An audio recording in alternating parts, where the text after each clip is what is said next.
Missed Friday's show? Here's the recap, presented by Honda.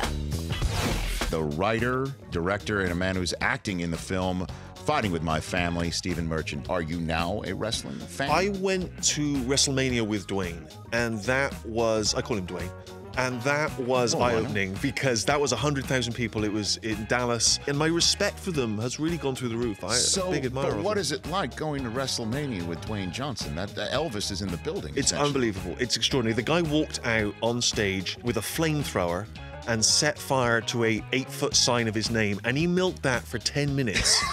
Before he said a word. Milk a flamethrower for 10 minutes? It was unbelievable. Well, you walk to the left, flame, walk to the right, flame, you know. Charlie Ebersol, the AAF founder, here on the show. I want to see a flag thrown on the field. I want to know that there's been a penalty. I don't want to know plays done. Wait a minute. Somebody who can't throw a flag has technically thrown it.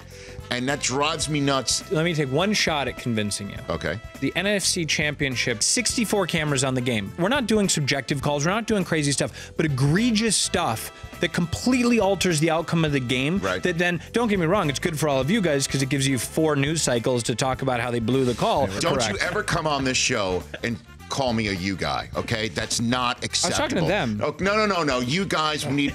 I would... All right, hold on. I'm bowing down. No, hold on. Stop. Stop it. Charlie Ebersol, get back in your seat.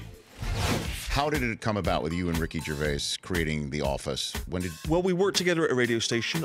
He was my boss, essentially. And was he like David Brent? Not at all, because well, he was even lazier than David Brent. He did very little work. I'm fairly sure the only reason I got hired by him was because my resume was on the top of the pile. Okay. And he couldn't be bothered to work through the others. He goes, this guy will be fine. He calls me in, and we hit it off, and we would, just joke and riff about observations of office life. I realized Ricky was going to get me fired, so I jumped ship, joined the BBC, and while I was there, I had the opportunity to make a little training video, and I called Ricky and I said, let's do the office stuff we did. And we made this little tape, and it just came alive. Ricky's performance was electric. The observations felt fresh and kind of authentic, and it just began to snowball from there. Although the BBC did a test screening of the first episode of The Office, the British version, and it scored the lowest audience score ever. The only thing that was lower was women's lawn bowls.